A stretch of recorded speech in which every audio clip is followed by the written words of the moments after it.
यशोमती मैया के नंद लाला। अब यम का पास ही दंड देगा शेष।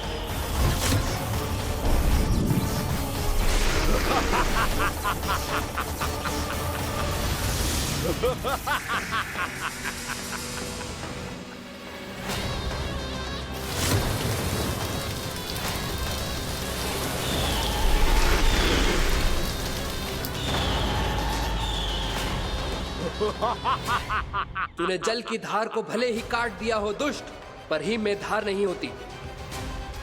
अब मेरी हिम शक्ति तुझे जमाकर नष्ट कर देगी।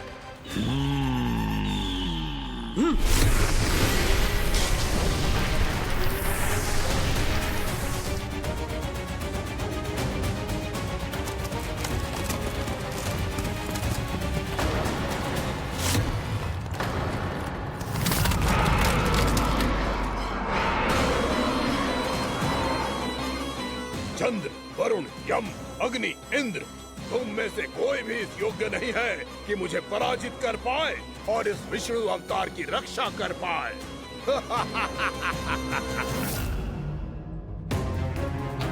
इस असुर को देवता कुछ ना बिगाड़ पा रहे हैं। अब क्या होगा खाना का? बकासुर, मैं अपनी किरणों की ताप से तुझे छल्दी छल्दी कर दूंगा।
पुत्र कार्तिकेय, इस असुर के उदर को फाड़कर अपने पिता के सखा श्री कृष्ण को मुक्त कराओ पुत्र।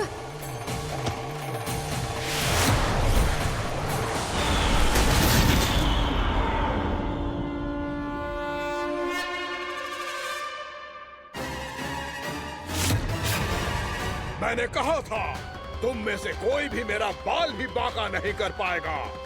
तुम देवताओं का तो सामर्थ्य ही क्या, स्वयं देवों के देव महादेव भी मेरा कुछ नहीं बिगाड़ पाएंगे। कृष्ण को अपने उदर में ही पचा जाऊंगा मैं।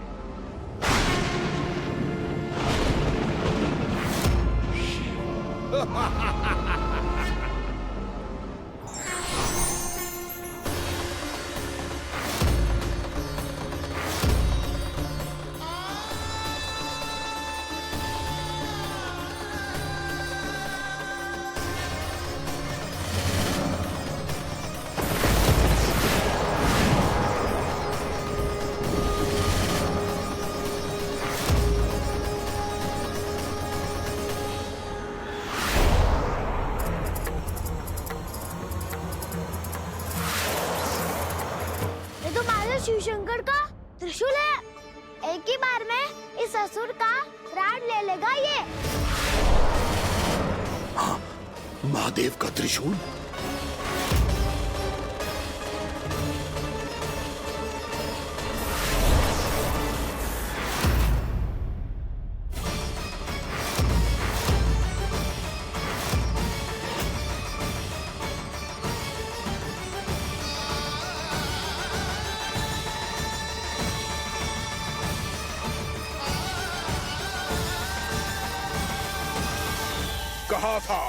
कहा था मैंने, स्वयं महादेव भी मेरा कुछ नहीं बिगाड़ सकते।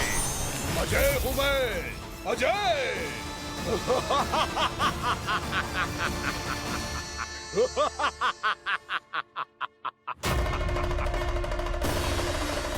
प्रभु, आपके त्रिशूल की महिमा तो अपरंपार है, तो फिर ये ठहर क्यों गया? आपने अपने त्रिशूल को वापस क्यों ले लिया महादेव? इस दुष्ट का संहार क्यों नहीं किया? क्योंकि इसकी मृत्यु मेरे हाथों नहीं, मेरे सखा नारायण के अवतार श्री कृष्ण के हाथों ही होगी, और यही विधि का विधान है। पर पिताजी, श्री कृष्ण तो इस असुर के उदर में फंसे हुए हैं, हम उन्हें मुक्त कैसे कराएंगे? ये उन्हें स्वयं ही मुक्त करेगा पुत्र। श्री कृष्ण अपने अपमान से क्रोधित नहीं होते, पर अपने भक्तों का अपमान वो क्षण भर भी सहन नहीं कर पाते। वकासुर यही भूल कर रहा है, हम सबका निरंतर अपमान करके वो उन्हें क्रोध दिला रहा है। वो ये नहीं जानता कि शीघ्र ही उन्हें अपने उदर में रख पाना उसके लिए असंभव हो जाएगा।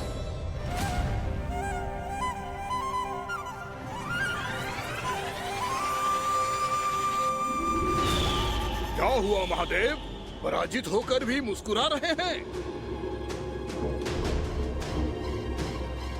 पर अब तो महादेव कहलाने के भी योग्य नहीं रहे आप। असफल देवताओं की इस अयोग्य सेना को लेकर चले जाइए यहाँ से। ना ये मेरा सामना कर सकते हैं और ना ही आप। मेरी शक्ति के सामने आप अक्षम हैं महादेव।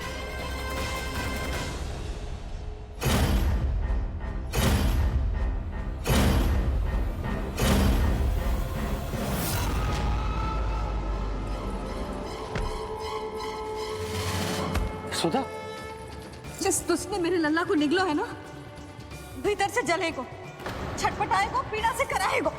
जिस दुष्ट ने मेरे लल्ला को निगलो है ना, भीतर से जलेगो, छटपटाएगो, पीड़ा से कराएगो। ये क्या हो रहा है मुझे?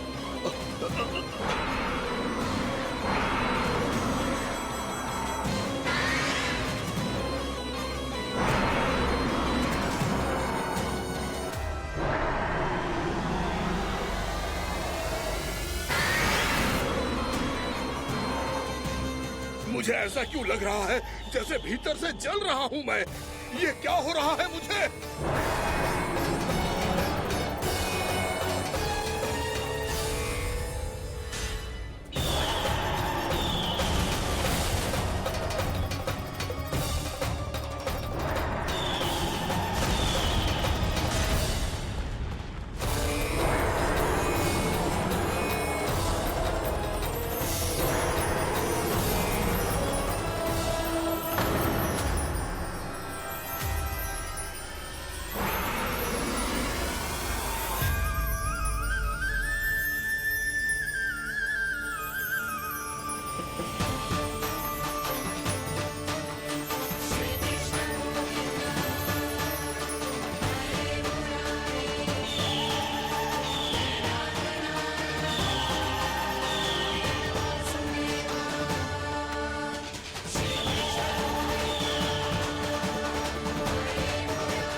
हे प्रभु, मैंने ऐसे कौन से कुकर्म किए थे कि मुझे ऐसी मृत्यु प्राप्त हुई? और ऐसे कौन से सुकर्म किए थे कि आपके हाथों से मुझे मोक्ष प्राप्त हुआ है प्रभु? में स्मरण करो, हे जरीफ की पुत्र वक्कासुर। स्मरण करो, कैसे अपने पिता की तरह अभिमान से भरे हुए थे तुम। स्मरण करो, कैसे हमें पराजित करने के लिए पूरी सृष्टि को संकट में डाल दिया था तुमने, और हमें विवश होकर पराजय स्वीकार करनी पड़ी थी। स्मरण करो, कैसे तुमने देवराज इंद्र का छत्र चुरा लिया था।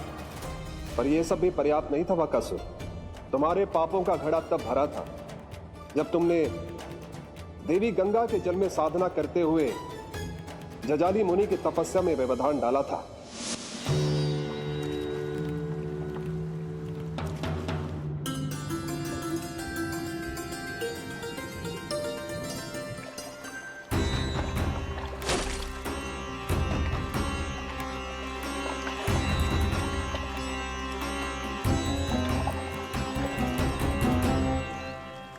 रुक क्यों गए चालक? नौका को आगे की ओर ले चलो। आगे बढ़ना उचित नहीं होगा महाराज। यहाँ से कुछ ही दूरी पर जालजली मुनि तपस्या कर रहे हैं। तो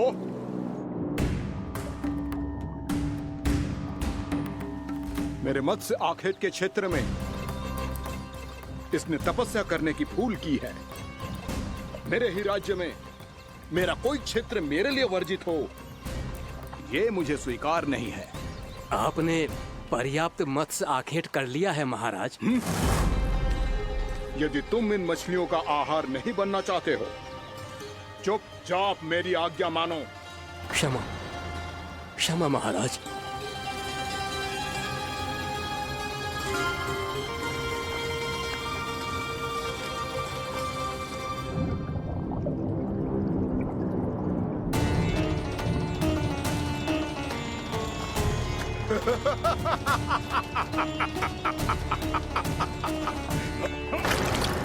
मुनिवर, रक्षा कीजिए, रक्षा कीजिए मुनिवर। हमारे प्राण बचाइए मुनिवर, मुनिवर हमारे प्राण बचाइए।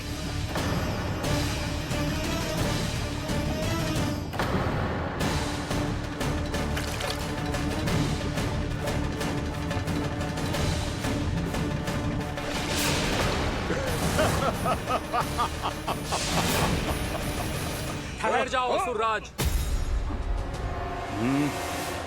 इन मछलियों को हानि ना पहुंचाओ। क्यों मुनि? अब मछलियां पकड़ने के लिए मुझे तुमसे आज्ञा लेनी पड़ेगी। तुमने तपस्या करने से पहले किससे आज्ञा ली थी? माँ गंगा से। इस जल में रहने वाली सभी मछलियों से इस उपकार के बदले इन सभी मछलियों को रक्षा करने का वचन दिया था। इसीलिए असुरराज, मैं शांति से कह रहा हूं, इस स्थान को अशुद्ध ना करो। चुपचाप यहां से चले जाओ, नहीं तो इसका परिणाम अच्छा नहीं होगा।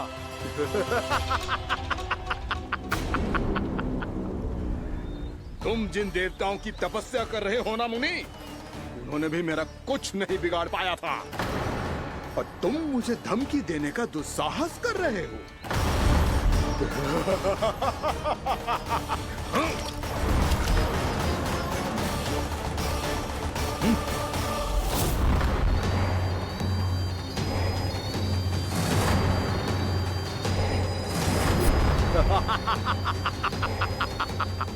मूर्ख, विचारों से तो तू राक्षस है ही, और स्वभाव से उस बगुले की तरह है जो भूख ना होने पर भी उन निर्दोष मछलियों को आहार बनाता रहता है।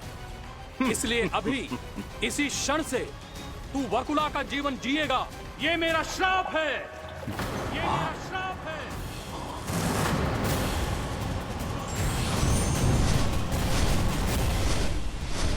श्राप पाने के बाद तुम्हें आभास हुआ कि तुमने कितना बड़ा अपराध किया था, और तब तुम जजाली मुनि से क्षमा याचना करने लगे। तुम्हारे अपराध बोध को जानकर मुनि से शांत हुए और उन्होंने तुम्हें वरदान दिया। श्राप से मुक्ति का एक ही मार्ग होता है असुर, पश्चाताप। तुम्हें अपने भूल का पश्चाताप है, इसीलिए मैं तुम्हें वरदान देता हूं। तुम्हें मेरे श्राप से मुक्ति अवश्य मिलेगी। स्वयं प्रभु श्री नारायण के अवतार इस बगुले के देह के बंधन से तुम्हें मुक्त करेंगे।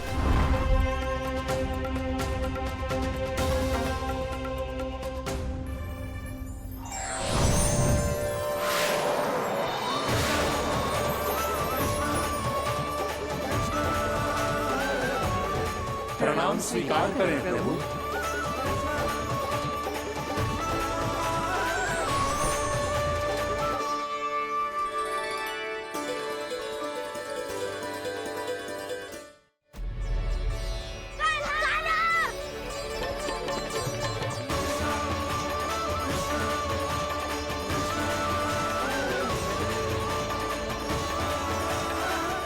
मुझे ना बताओ कि तुम सबने क्या देखा है, शायद जो देखो है, बस मैया से कछु मत ही बताना। कान्हा!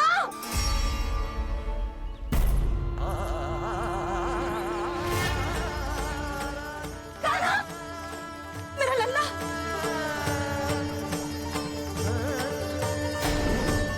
भानु बता रहा था तुझे कोई असुर पंछी निकल गया था। हाँ?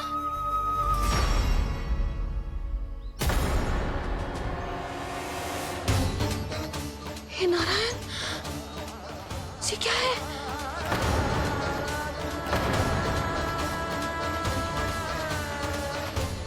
ये सब कैसे हुआ लल्ला? हाँ? कोई बताएगा मुझे ये क्या है?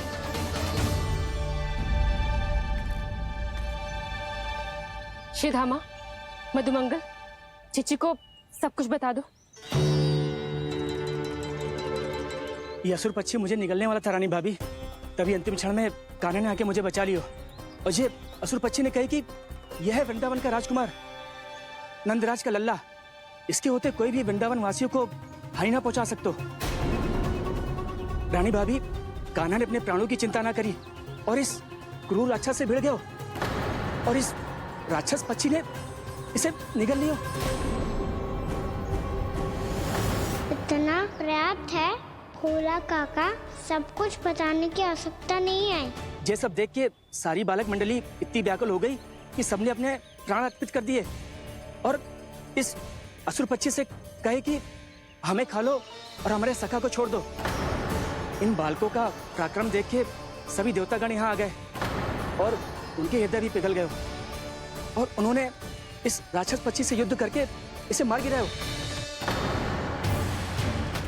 देवताओं के राजा इंद्र के वज्र का प्रहार तो मैंने अपनी आंखों से देखा है ताई जी।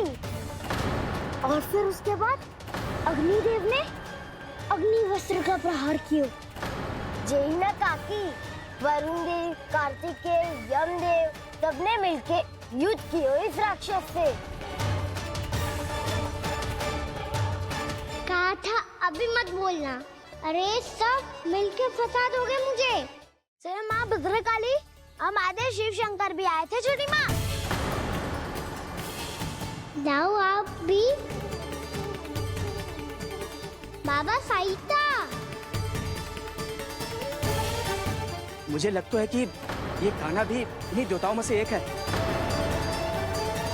संभव तो है चीची, स्मरण है पूतना और तृणावर्त के आक्रमण के समय भी ऐसा ही हुआ था। सभी राक्षस मारे गए थे पर अपने कान्हा को एक खरोच तक न आई थी। हाँ जीजी, मुझे लगता था कि श्री नारायण की विशेष कृपा है हमारे कान्हा पे, पर अब तो देख के लग रहा है कि हमारा कान्हा ही स्वयं श्री नारायण है। या फिर उनका अवतार है ये। अरे बस करो तुम सब, ऐसा कछु ना है।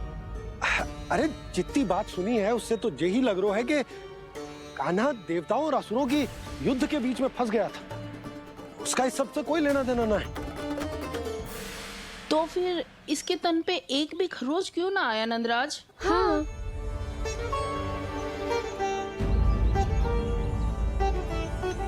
है काकी, खरच तो है। दिखा लल्ला। भैया बात पीड़ा आ रही है, कुछ करो ना। चिकोपिया भी ना अति करती है। श्री नारायण का अवतार हो तो इतनी तनिक सी खरोच पे ऐसे रो तो क्या? बस बहुत होगा, अब तो तुम सबने सीमा ही पार कर दी है। कभी से श्री नारायण बुलाते हो, कभी श्री नारायण का अवतार। तनिक कछु हो ना जाता है कि तुम सब कहानियां बुनने लगती हो।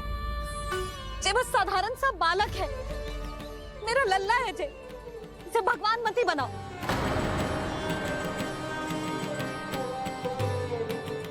और तू, क्या आवश्यकता थी तुझे यहाँ आने की? हाँ, वो भी मुझे बिना बताए। मेरे साथ छल करके आयो है तू। अब तू घर चल, ऐसा दंड दूंगी ना कि मैया बहुत पीड़ा हो रही है। मैया बहुत पीड़ा हो रही है मैया। हाँ नन्ना, तू घर चल, मैं तुझे औषधि लगा दूंगी। हल्दी का लेप लगाऊंगी ना, झट से ठीक हो जाएगा। चल चल।